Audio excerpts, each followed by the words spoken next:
थोड़ा सा एक टेक्निकल इशू आ गया था, उसके लिए सॉरी फॉर दैट। सो आ जाओ बच्चों, आ जाओ भाई, सारे बच्चे ऑनलाइन आ जाओ, स्टार्ट करते हैं। आ जाओ आ जाओ आ जाओ आ जाओ आ जाओ आ जाओ।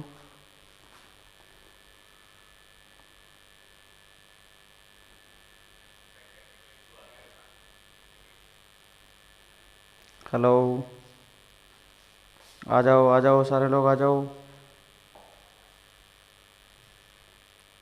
चलो भाई स्टार्ट करेंगे।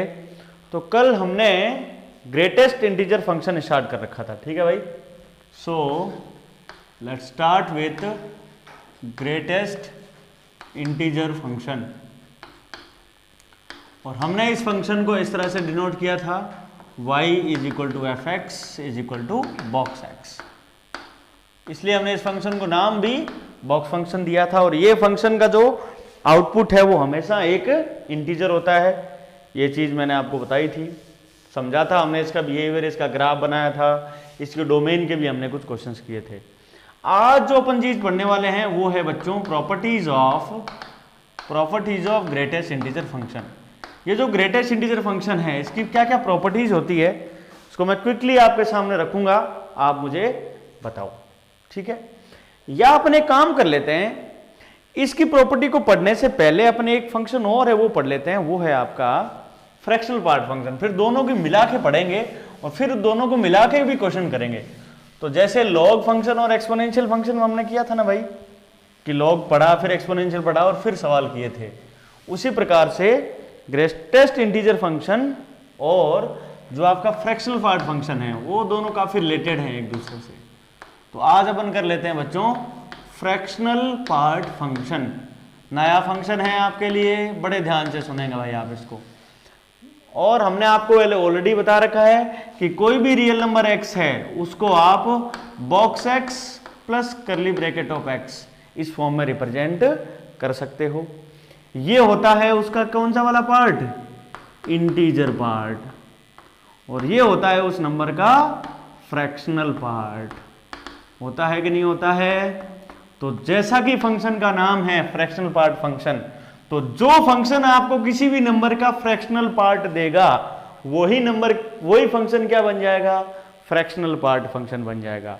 तो इसको डिनोट कैसे करेंगे, तो डिनोट किया जाएगा y is equal to f x is equal to curly bracket of x। ये इस फंक्शन का नोटेशन हो गया। देखो बॉक्स x लिखा हुआ है, इसका मतलब है ग्रेटेस्ट इंटीजर फंक्शन। करली ब्रैकेट x लिखा हुआ है तो आपका वो फंक्शन कौन सा है, आपका फ्रैक्शनल पार्ट फंक्शन है। देखो IIT जेईई और इस तरह के एग्जाम में आपको एक चीज का ध्यान रखना है, क्योंकि बॉक्स लगाना, ब्रैकेट लगाना ये कई टॉपिक्स में यूज होता है। तो IIT जेईई में जब तक ये लिखा ना जाए ना कि इस बॉक्स का मतलब आपका फ्रैक्शनल पार्ट फंक्शन है, तब तक आप इसको फ्रैक्शनल पार्ट फंक्शन कंसीडर नहीं करोगे। आप समझ रहे हो ना, क्योंकि इन ब्रैकेट का यूज आपको सेट में भी यूज होता है, इंटरवल सिस्टम लिखने में भी करली आप छोटे ब्रैकेट ब्रैकेट का यूज होता है। तो क्वेश्चन में लिखा रहता है कि इस ब्रैकेट का मतलब क्या है। तो जब फ्रैक्शनल पार्ट फंक्शन के रेफरेंस में इसका यूज होता है तब इसको ये ऐसा ही डिनोट किया जाता है, ठीक है भाई। और फ्रैक्शनल पार्ट निकालने के लिए हमने पूरा एक लेक्चर आपको दे रखा है इसके ऊपर कि रियल नंबर का इंटीग्रल पार्ट और फ्रैक्शनल पार्ट कैसे निकालते हो, है ना। तो ग्रेटेस्ट इंटीजर फंक्शन स्टार्ट करते टाइम हमने इसी चीज को ध्यान में रखा था। तो देखो भाई, जैसे हमें पता है कोई नंबर 5 है तो 5 का इंटीग्रल पार्ट 5 होता है, फ्रैक्शनल पार्ट 0 होता है। तो इसका मतलब आपसे मैं पूछूं कि फ्रैक्शनल पार्ट ऑफ 5 कितना आएगा, आप बोलोगे सर 0 आएगा। कोई भी रियल नंबर है, जैसे आपके सामने 7.8 है तो इसका आप लिखोगे 7 + 0.8, ये इसका इंटीग्रल पार्ट, ये इसका फ्रैक्शनल पार्ट। आपको कोई बोले कि फ्रैक्शनल पार्ट ऑफ 7.8 क्या होगा, आप फटाक से बोल दोगे सर 0.8 होगा। आपको कोई बोले भाई 0 है तो आपको बताया कि 0 को लिखा जाएगा 0 + 0। आपको कोई बोले कि फ्रैक्शनल पार्ट ऑफ 0 कितना होता है तो आप बोलोगे सर 0 होता है। Very nice.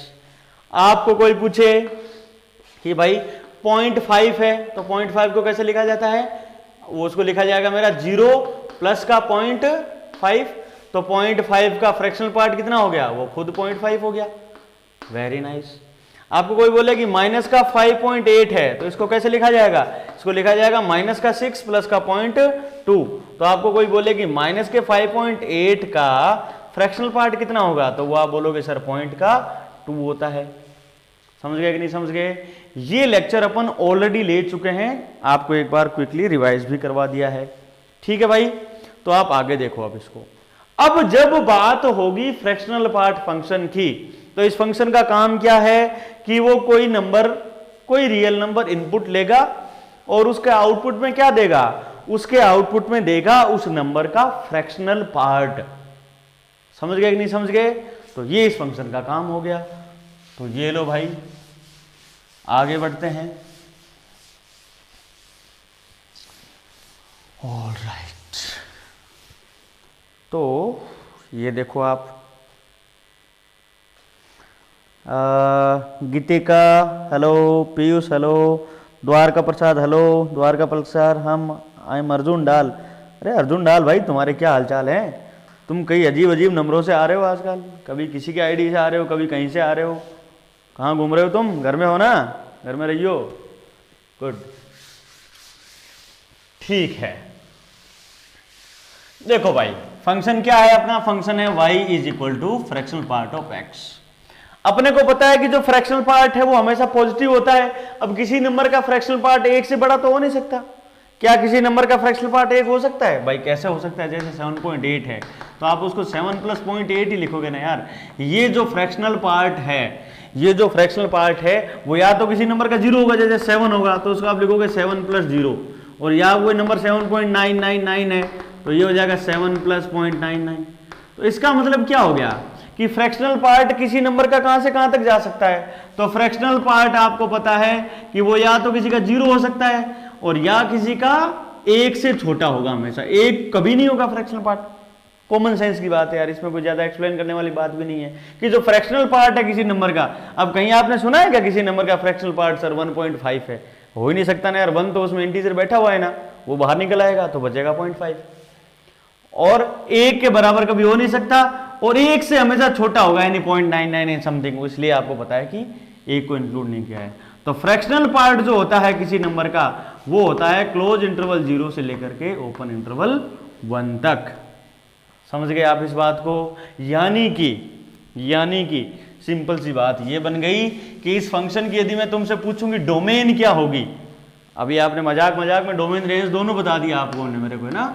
तो डोमेन और इस फंक्शन की रेंज, तो डोमेन क्या होगी? डोमेन का मतलब है आप इसमें क्या इनपुट दे सकते हो। तो इनपुट तो भाई दुनिया का हर नंबर दिया जा सकता है। भाई दुनिया के हर नंबर का इंटीग्रल पार्ट भी होता है, फ्रैक्शनल पार्ट भी होता है। तो इसका मतलब इसकी डोमेन तो हो गई R। और इसकी रेंज क्या होगी? रेंज का मतलब इसका आउटपुट हमेशा कहां तक रहेगा? वो रहेगा क्लोज इंटरवल 0 से लेकर के ओपन इंटरवल 1 में। ये इसका डोमेन और रेंज रहेगा कि नहीं रहेगा? समझ में आ गया सब लोगों को? ओके। आपको कोई पूछे कि फ्रैक्शनल पार्ट ऑफ 7 माइनस का 7.8 कितना होगा, आप फटेक बता दोगे 0.2 होगा। फ्रैक्शनल पार्ट ऑफ -5 कितना होगा? तो वो 0 होगा, क्योंकि इंटीजर है, इंटीजर का फ्रैक्शनल पार्ट होता नहीं है। ओके, अब अपन इस फंक्शन का थोड़ा बिहेवियर समझ लेते हैं कि ये फंक्शन देखो भाई कैसे बिहेव कर रहा है ना? तो इसका बिहेवियर थोड़ा समझिए, मजेदार बिहेवियर है। फिर अपन इसका ग्राफ बनाएंगे। तो चलिए भाई, है ना? तो यहां पर मैं आपको अलग अलग x दे रहा हूं और आपको उसके लिए मुझे बॉक्स x का वैल्यू बताना है। x का वैल्यू लिया मैंने 0, तो बॉक्स का वैल्यू कितना आएगा? बॉक्स नहीं, कर्ली ब्रैकेट x, तो 0। मैंने लिया 0.5, तो 0.5 का फ्रैक्शनल पार्ट 0.5 होगा। 0.9 है, उसका फ्रैक्शनल पार्ट भी 0.9 ही होगा। 1 लिया मैंने, x बराबर 1 लिया, तो उसका फ्रैक्शनल पार्ट कितना हो जाएगा? 0। आपने लिया 1.8, तो वो कितना हो जाएगा बेटा? 0.8। 1.9 तो उसका फ्रैक्शनल पार्ट 0.9, और 2 का कितना हो जाएगा? 0। ओके, एक टेबल और बनाता हूं मैं आपके सामने। x फ्रैक्शनल पार्ट x का वैल्यू लिया आपने बेटा 2.1, तो फ्रैक्शनल पार्ट ऑफ 2.1 कितना आ जाएगा? 0.1। आपने लिया 2.9, तो ये कितना आ जाएगा बेटा? 0.9। ओके, आपने लिया 3, तो फिर क्या आ गया? 0। ओके, एक और ले लो, है ना, बेटर अंडरस्टैंडिंग के लिए। आपने 3.2 लिया तो ये 0.2 आ गया। 3.7 लिया तो ये आपका 0.7 हो गया। 4 लिया तो फिर ये 0 हो गया। अब यहां से इसका जो बिहेवियर है इसको आप एनालाइज करने का प्रयास करो। देखो, जब x का वैल्यू 0 से लेकर के 1 तक जा रहा था तब बॉक्स एक्स का वैल्यू भी वही आ रहा था जो तुम इनपुट दे रहे थे। कोई दिक्कत किसी आदमी को? देखो एक्स का वैल्यू 0 लिया, फ्रैक्शन पार्ट 0, 0.5 0.5, 0.9 0.9, 0.8 0.8, 0.2 0.2। अरे हाँ कि ना? यानी कि मुझे ये समझ में आ रहा है, जब x का वैल्यू इसको मैं ऐसे लिख सकता हूं ना, 0 से लेकर के 1 ओपन में रहेगा, तब जो बॉक्स का वैल्यू है, बॉक्स x का वैल्यू ना x की तरह ही बिहेवियर करेगा। अरे हाँ कि ना? यानी जो आपने इनपुट दिया वही आपको आउटपुट मिल गया। जब x का वैल्यू 0 और 1 में है, तब फ्रैक्शनल पार्ट x का वैल्यू x के ही बराबर है। बहुत बढ़िया, आगे बढ़ो। क्या दिख रहा है यहां से? जब तुमने x का वैल्यू 1 से 2 लिया, जब तुमने x का वैल्यू 1 से लेकर के 2 तक लिया, 1 से लेकर के 2 तक लिया था, तब देखो बॉक्स कैसे बिहेव कर रहा है कि जो आपका फ्रैक्शनल पार्ट ऑफ x है, क्या तुम्हारा x -1 की तरह बिहेव नहीं कर रहा है क्या? इसमें से आपने 1 घटाया 0, 1.8 में से 1 घटाया 0.8, 1.9 में से 1 घटाया 0.9, 2 में दिक्कत है इसलिए 2 में मैंने ओपन होल कर दिया है।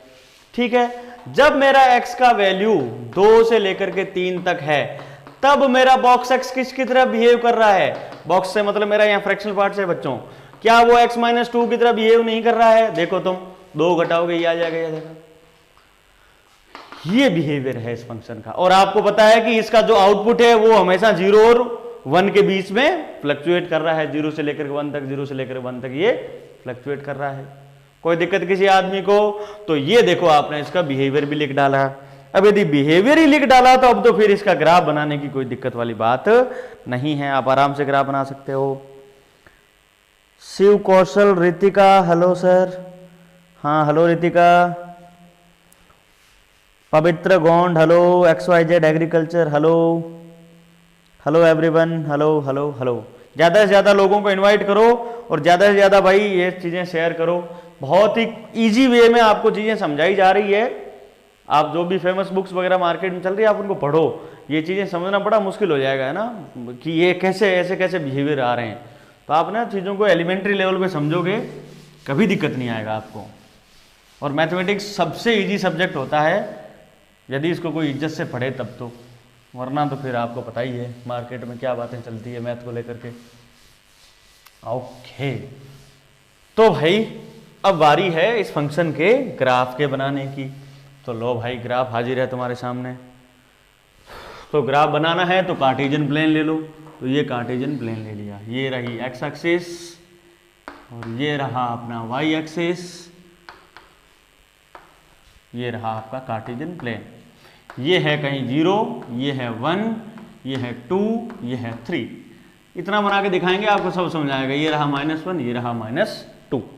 अब देखो भाई ये x एक्सिस है और अपन किसका ग्राफ बना रहे हैं? ग्राफ बना रहे हैं y बराबर y is equal to fractional part x का। फ्रैक्शनल पार्ट फंक्शन जो है उसके ग्राफ बनाने की एक कोशिश हो रही है आपके सामने। ध्यान से सुने इस चीज को। तो देखो भाई x का वैल्यू जब 0 है तब y का वैल्यू भी 0 है, यानी y का वैल्यू का मतलब क्या है? फ्रैक्शनल पार्ट ऑफ x ना। तो x जब 0 है, अभी मैंने टेबल बनाई थी, तब फ्रैक्शनल पार्ट भी 0 है, यानी 0,0 इस पार्ट का हिस्सा बन गया। जब x का वैल्यू 1 है तब भी ये 0 है, यानी x का वैल्यू 1 है तब भी बॉक्स 0 है, 2 है तब भी 0 है, 3 है जब भी 0 है, -1 है तब भी 0 है, क्योंकि ये तो बेटा इंटीजर है ना। जब भी कोई x का वैल्यू इंटीजर आएगा उसका फ्रैक्शनल पार्ट 0 रहेगा। इसका मतलब ये पॉइंट तो मेरे ग्राफ का हिस्सा बनेंगे, यानी x का वैल्यू जब जब इंटीजर आएगा तब तब उसका फ्रैक्शनल पार्ट तो 0 रहेगा। कोई दिक्कत किसी आदमी को? बिल्कुल दिक्कत नहीं होनी चाहिए।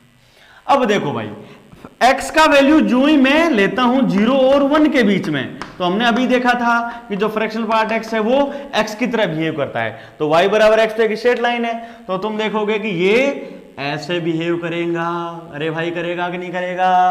और ये पॉइंट क्या है? 1 है, यानी ये 1 कभी होगा नहीं, बट 1 की तरह बढ़ता जाएगा, है ना, बढ़ता जाएगा। ओके, और जब भी मेरा x का वैल्यू 1 से लेकर के 2 के बीच था, तब ये जो लाइन बिहेव कर रही थी वो x -1 की तरह बिहेव कर रही थी। तो x -1 लाइन कैसी होगी? वो लाइन को जैसी होगी।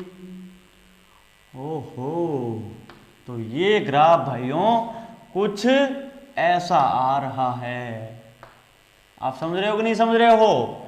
ये इस तरह की स्ट्रेट लाइंस आ रही हैं आपके सामने और ये 0 से 1 के बीच में ये रह रहा है।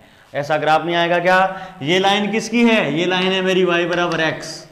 ये लाइन क्या है? ये लाइन है मेरी y बराबर x, y बराबर x माइनस 1। ये लाइन क्या है? ये लाइन है y बराबर x माइनस 2। क्योंकि जब x का वैल्यू 2 और 3 के बीच में होगा तभी इसका बिहेवियर x माइनस 2 की तरह रहेगा। और ये लाइन क्या है? ये लाइन है मेरी x प्लस 1। ये लाइन क्या है? मेरी x प्लस 2। तो ये इन लाइंस की इक्वेशंस हैं। इस प्रकार से इस फंक्शन का बिहेवियर रहता है। स्ट्रेट लाइन बिहेवियर है, जैसा कि आपको दिख रहा है उसके बिहेवियर से स्ट्रेट लाइंस को प्लॉट कर दिया और इंडिविजुअली उनकी इक्वेशंस लिख दी गई है। समझ गए कि नहीं समझ गए आप इस बात को? तो अब आपको कोई पूछे कि y बराबर फ्रैक्शनल पार्ट ऑफ x है, इसकी डोमेन तो तुमने बता दी r, रेंज क्या बता दी? रेंज बता दी आपने 0 से 1, 1 कभी होगा नहीं ये। आपको कोई पूछे इसका रूट क्या होगा, इसके रूट्स क्या हैं? रूट का मतलब है कि ये फंक्शन 0 कहाँ हो रहा है, यानी जब भी x की वैल्यू इंटीजर्स हैं, जब भी x बराबर i है, जब भी x की इंटीजर वैल्यू होगी इसका रूट आपको मिल जाएगा। आपको कोई बोले कि इसकी मिनिमम वैल्यू क्या है, तो मिनिमम वैल्यू इसकी 0 है। आपको कोई बोले इसकी मैक्सिमम वैल्यू क्या है, आप बोलोगे सर मैक्सिमम वैल्यू तो ना 0.999 समथिंग है। अब 0.999 उसका कोई वैसे ही मैथमेटिकली कोई मतलब नहीं होता है। तो मैक्सिमम वैल्यू इसकी होगी बेटा आपकी डज नॉट एग्जिस्ट, DNE बोले तो does not exist, maximum value इसकी एग्जिस्ट नहीं करती है। तो ये आपका बिहेवियर होता है फ्रैक्शनल पार्ट फंक्शन का। किसी को समझ में नहीं आया है तब तो नीचे अपना डाउट लिखो, और जिसको समझ में आ गया है वो नीचे यस सर करके लिखो। एक बार सारे लोग लिखो, देखें, लेट मी चेक। लिखो लिखो लिखो लिखो, जिससे मुझे समझ में आ जाएगा कि आपको ये बातें समझ में आई है।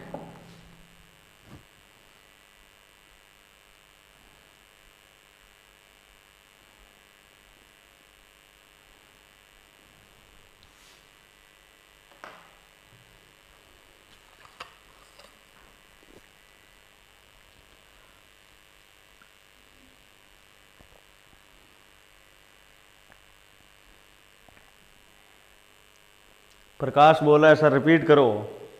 ओके,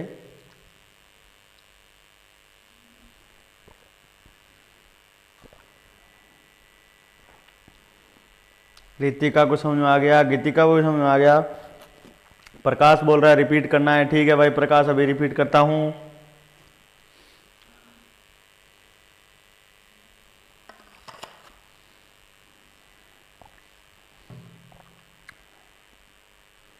भाई अपनी क्लास के बाकी बच्चे कहाँ हैं, कहाँ गए वो सारे के सारे बच्चे?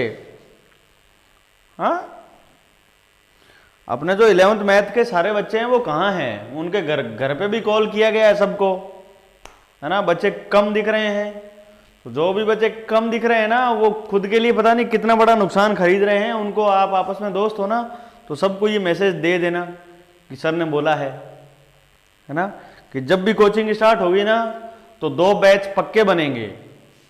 एक बैच तो उनका जिन्होंने वीडियो लेक्चर लिए हैं, और एक बैच उनका जिन्होंने नहीं लिए हैं। और जिन्होंने ये वीडियो लेक्चर्स नहीं लिए हैं ना, उनकी क्लासेस हम ऐसे ही जल्दी में पढ़ाएंगे। और क्या यार, उतना टाइम ही नहीं रहेगा। तो बच्चे तो आप कम ही दिख रहे हो।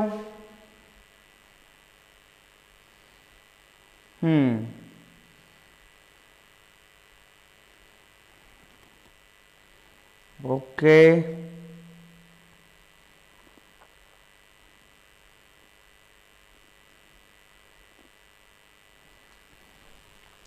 भाई कुछ नहीं है, बहुत ही सिंपल सा फंक्शन है फ्रैक्शनल पार्ट फंक्शन। ये फंक्शन क्या करता है, ये किसी भी x का फ्रैक्शनल पार्ट दे देता है। जैसे आप कोई फंक्शन का इनपुट दोगे, इसमें इनपुट दिया आपने भाई जैसे 7.8, तो आउटपुट में क्या दे देगा ये 0.8, यानी इसका आउटपुट हमेशा 0 और 1 में रहेगा। इसलिए तुम देख लो इसका ग्राफ हमेशा 0 और 1 में रह रहा है ना। और x की जो आप चीजें बढ़ाओगे, x चाहे कितना भी बढ़ जाए, वो फंक्शन हमेशा 0 और 1 में रहेगा, 0 और 1 के बाहर जा ही नहीं सकता।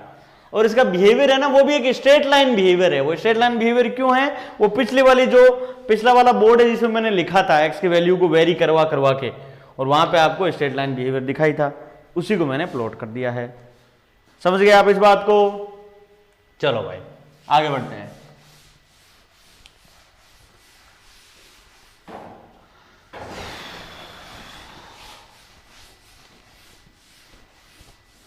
अब देखो भाई आप इसकी आगे की बातें। कैसी है वो बातें? वो बातें कुछ ऐसी है। ऑल राइट, तो लेट मी चेक। ठीक, अब आपको जो चीज ध्यान में रखनी है वो ये है कि भाई जैसे आपके सामने एक छोटे छोटे मैं क्वेश्चन लिख रहा हूं, ठीक है? तो फ्रैक्शनल पार्ट ऑफ 7 कितना होगा? आप बोलोगे सर 0 होगा। बहुत सही है। आपको कोई बोले कि फ्रैक्शनल पार्ट ऑफ x है, वो आपका आ रहा है, वो आपका आ रहा है मान लो 5, इसको सॉल्व करो तो फाइंड x। आपको कोई पूछे कि किसी का फ्रैक्शनल पार्ट 5 आ रहा है तो x का वैल्यू क्या होगा? x का वैल्यू क्या होगा?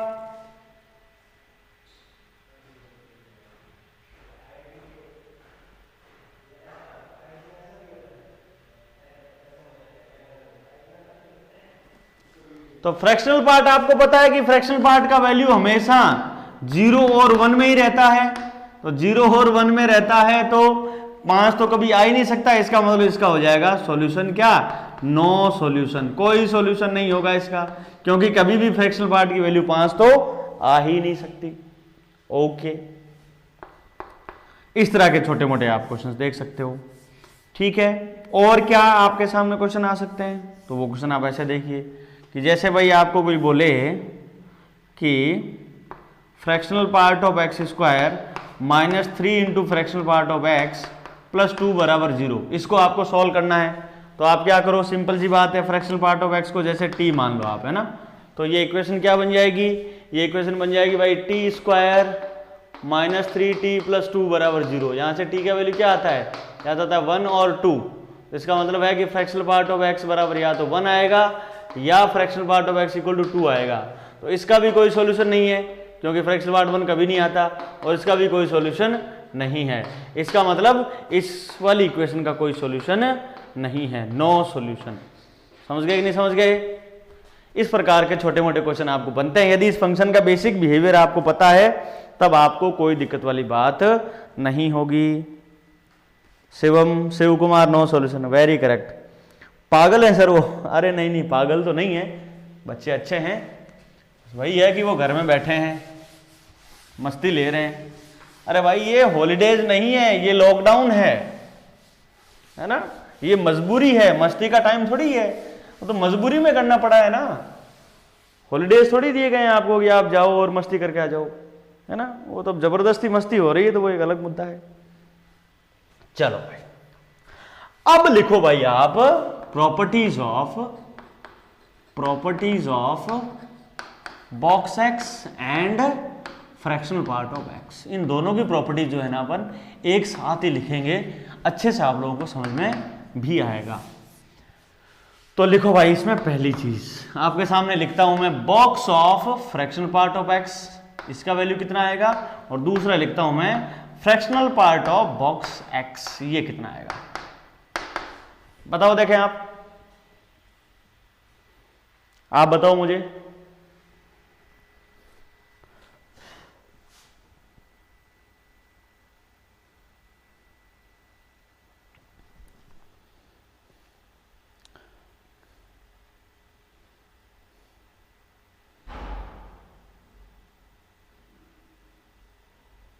आंसर बताओ आप लोग, मैं वेट कर रहा हूं। इन दोनों का आंसर क्या आएगा?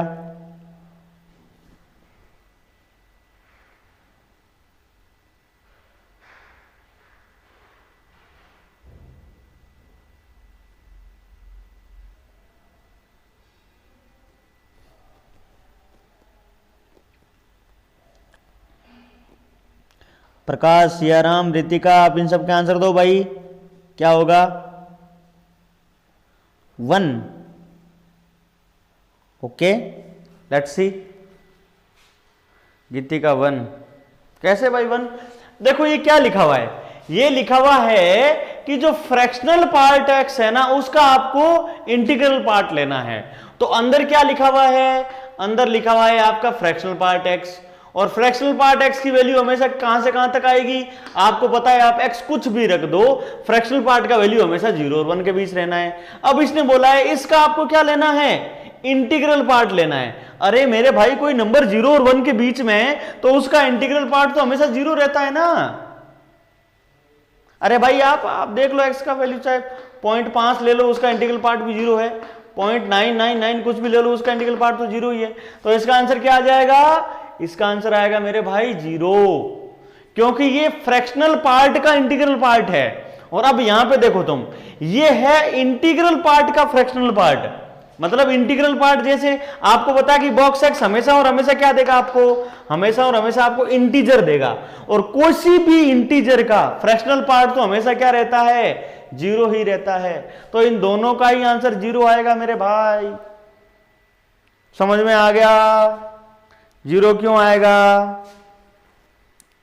प्रकाश इंटीजर बोल रहा है, काहे का इंटीजर भाई, दोनों 0 आएंगे, 0 के अलावा कुछ नहीं आ सकते, क्योंकि एक तो फ्रैक्शनल पार्ट का इंटीग्रल पार्ट ले रहे हो और दूसरे में आप इंटीग्रल पार्ट का फ्रैक्शनल पार्ट ले रहे हो, और वो दोनों ही क्या होते हैं, वो दोनों ही आपके 0 होते हैं।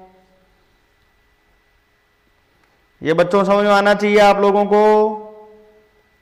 ओके, आगे वाली प्रॉपर्टी लिखते हैं। तो ये 2 चीज हो गई। आगे देखो आप, इसका नेक्स्ट चीज लिखो आप, 3 नंबर देखो आप इसका। 3 नंबर आप ऐसे लिख दो कि भाई आपके सामने लिखा हुआ है बॉक्स के अंदर x प्लस आई,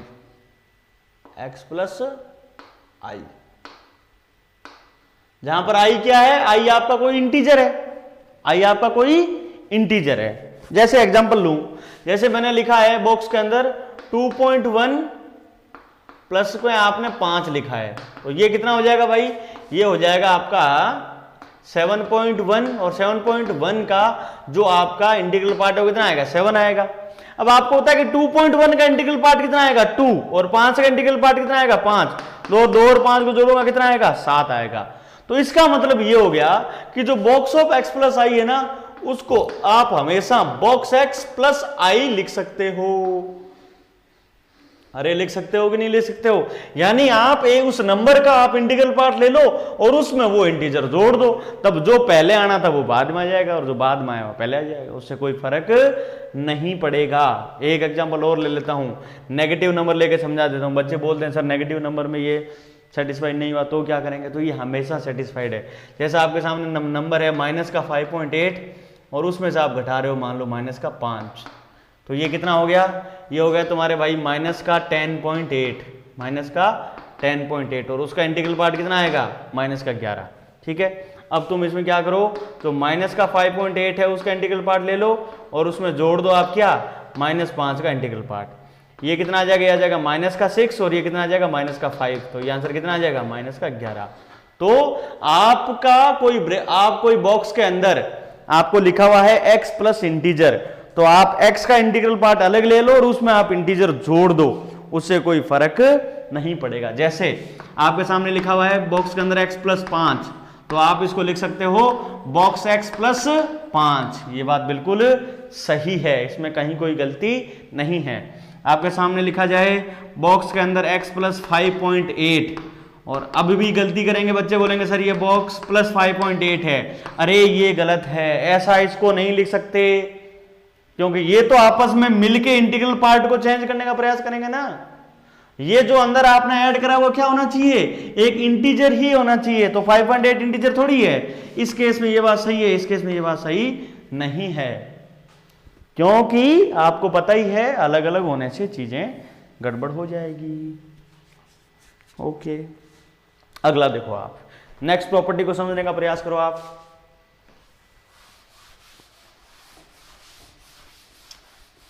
तीन प्रॉपर्टी हो गई, चौथी प्रॉपर्टी देखो, देखे आप चौथी प्रॉपर्टी क्या बोलती है, चौथी बोलती है कि fractional part of x plus i, ये क्या होगा, यानी x प्लस आई का फ्रैक्शनल पार्ट क्या होगा। देखो भाई, जैसे आपके सामने लिखा है 5.8 प्लस 5, तो ये कितना हो जाएगा, ये हो जाएगा तुम्हारा 10.8, और 10.8 का फ्रैक्शनल पार्ट कितना होगा 0.8। अब इसमें देखो आप 5.8 का फ्रैक्शनल पार्ट ले लो आप, तो 5.8 का फ्रैक्शनल पार्ट तो और 5 का आप फ्रैक्शनल पार्ट ले लो। 5.8 का फ्रैक्शनल पार्ट कितना होगा 0.8 और 5 का फ्रैक्शनल पार्ट हो गया 0, तो ये आ गया कितना 0.8। यानी इससे तो कॉमन सेंस की बात ये है कि भाई किसी नंबर में आप इंटीजर जोड़ने से उसका फ्रैक्शनल पार्ट नहीं बदलता है। यानी आप fractional part of x plus i लिखो या आप फ्रैक्शनल पार्ट ऑफ x लिखो, बात एक ही है, उससे कोई फर्क नहीं पड़ता। देखो रे इसको यहां ये मत लिख देना कि प्लस आई मत कर देना, मामला गड़बड़ हो जाएगा। बड़े ध्यान से सुनना आप इन चीजों को। कैसे है एग्जाम्पल दे रहा हूं, समझ में आएगा आपको। जैसे भाई आपने लिखा है माइनस का 5.9 और उसमें से आपने किया है माइनस का 11। अब देखो ये नंबर क्या बनेगा, ये नंबर बनेगा मेरा माइनस का ये बनेगा मेरा 16.9, माइनस का 16.9 और माइनस का 16.9 का फ्रैक्शनल पार्ट कितना होगा 0.1 होगा, क्योंकि आप लिखो उसको -17 प्लस का 0.1 लिखोगे। अब आप क्या करो, इसके बजाय आप माइनस का जो 5.9 है ना उसका ही आप फ्रैक्शनल पार्ट निकालो, तो वही कितना आ जाएगा, वो 0.1 ही आ जाएगा। यानी एक इंटीजर के किसी नंबर में, किसी भी नंबर में एक इंटीजर जोड़ने से उसका फ्रैक्शनल पार्ट नहीं बदलता है। और ये अपन जानते हैं ना यार, जैसे नंबर है 7.9, अब 7.9 में आप 10, 20, 50, 100, 200 कोई इंटीजर जोड़ दो, उससे उसका जो फ्रैक्शनल पार्ट है वो थोड़ी बदलेगा। तो यही बात ये प्रॉपर्टी बोल रही है कि किसी भी रियल नंबर x में यदि आप एक इंटीजर जोड़ते हो तो उससे उसका जो फ्रैक्शनल पार्ट है वही आ जाएगा, उस इंटीजर का उसके ऊपर कोई इफेक्ट नहीं रहेगा। ये बात आपको अच्छे से क्लियर होनी चाहिए। आई होप ये बात आपको सबको क्लियर है। क्लियर नहीं है ओके, तो रितिका का आंसर बिल्कुल सही है। Ritika that's correct. ओके आगे देखो भाई, आप इसको आगे 2 चीज लिख रहा हूं मैं आपके सामने, आप मुझे उसका आंसर देना।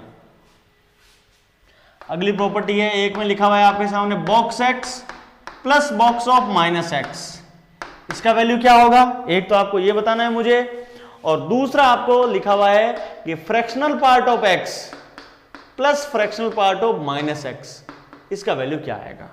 इन दोनों का ही आंसर आपको मुझे बताना है। बताओ देखें भाई आप।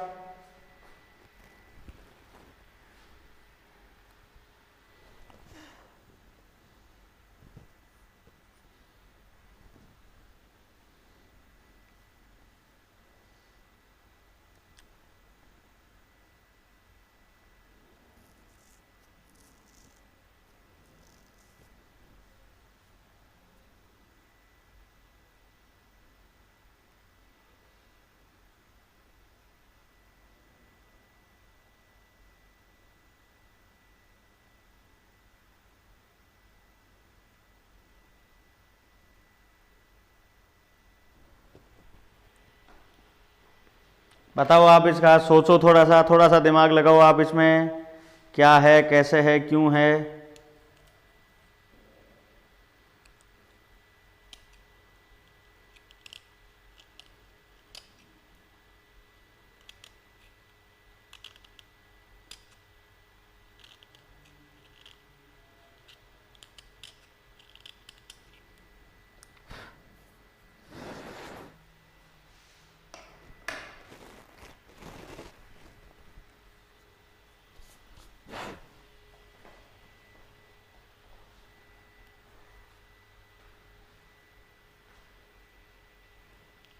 तो देखो भाई, समझेंगे इस चीज को कैसे हो रही है ये, तो बड़े ध्यान से सुनना भाई आप सारे लोग इसको। जैसे भाई यहां पर लिखा हुआ है box of x plus box of minus x। अब आप x का वैल्यू कोई इंटीजर ले लो, x का वैल्यू कोई नॉन इंटीजर ले लो। जैसे मैंने लिया x का वैल्यू कोई इंटीजर, x का वैल्यू यदि इंटीजर लूंगा तो यह आ जाएगा box of integer plus box of minus integer. अब इंटीजर का बॉक्स तो खुद इंटीजर ही आ जाएगा और माइनस इंटीजर का बॉक्स भी माइनस इंटीजर आ जाएगा, तो i माइनस आई क्या हो जाएगा, 0 हो जाएगा।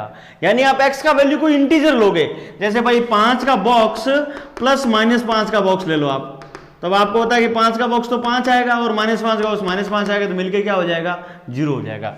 यानी आप x का वैल्यू एक इंटीजर कोई नंबर लोगे तब तो ये जुड़ के हमेशा क्या दे देगा 0 दे देगा।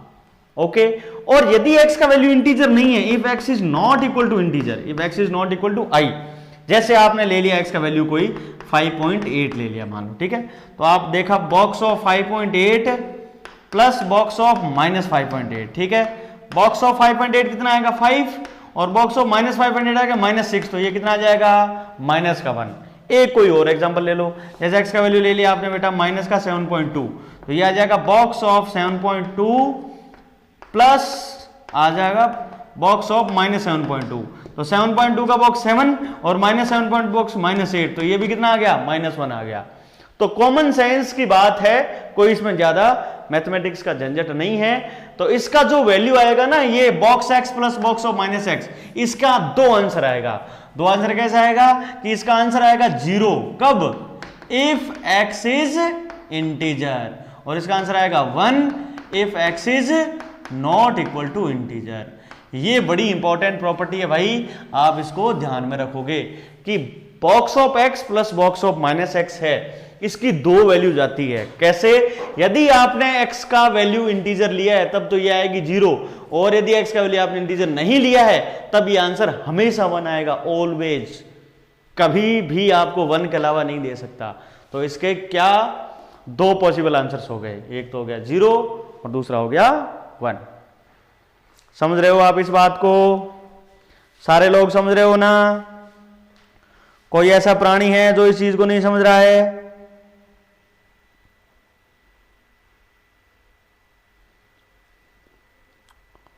ओके, यदि समझ रहे हो तो फिर आप इस चीज को बताओ। तो यहां पर पे भी बेटा वही बात है, सेम बात है।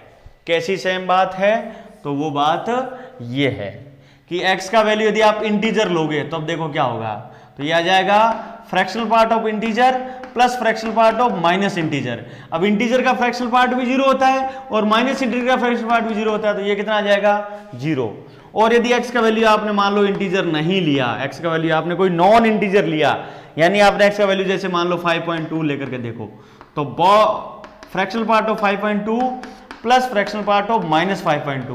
अब अपने को बताया कि इसका फ्रैक्शनल पार्ट कितना आएगा 0.2 और इसका फ्रैक्शनल पार्ट कितना आएगा 0.8, तो ये आंसर कितना आ गया 1। सॉरी ये 1 नहीं, ये -1 है बेटा, है ना, तो यहाँ पर ये -1 आएगा, थोड़ा सा आप इसको करेक्ट कर लेना, दूसरा नहीं, ये -1 आएगा हमेशा, ठीक है। और इसमें ये हमेशा कितना आएगा 1 आएगा, तो इसका आंसर आएगा equal to 0 if x is equal to i, और ये आंसर आएगा आपका कितना, ये आंसर आएगा प्लस का 1 if x is not equal to i। ये 2 प्रॉपर्टीज हैं बच्चों, इनको आप विशेष रूप से ध्यान रखोगे, रख पाओगे इनको ध्यान, बिल्कुल आपको ध्यान रखना है।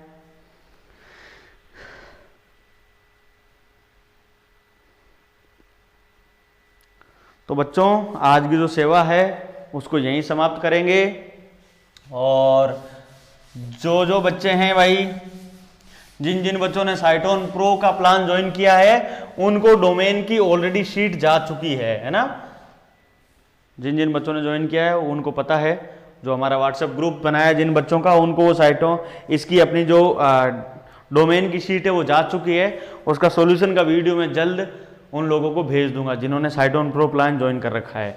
तो साइटोन प्रो प्लान आप सब लोगों को बताइए भाई, आपको उसके लिए 1499 रुपये पर मंथ देना है, और उसमें आपको ये वीडियो लेक्चर तो मिलेंगे ही मिलेंगे, ये तो सबके लिए है, उन्हें प्रॉब्लम सीट, नोट्स, डीपीपी, उनका वीडियो सॉल्यूशन, उनके डाउट्स वगैरह जो भी है, वो जो हमारा पूरा एक सिस्टम बना रखा है उसके तहत उनको मिल रहा है।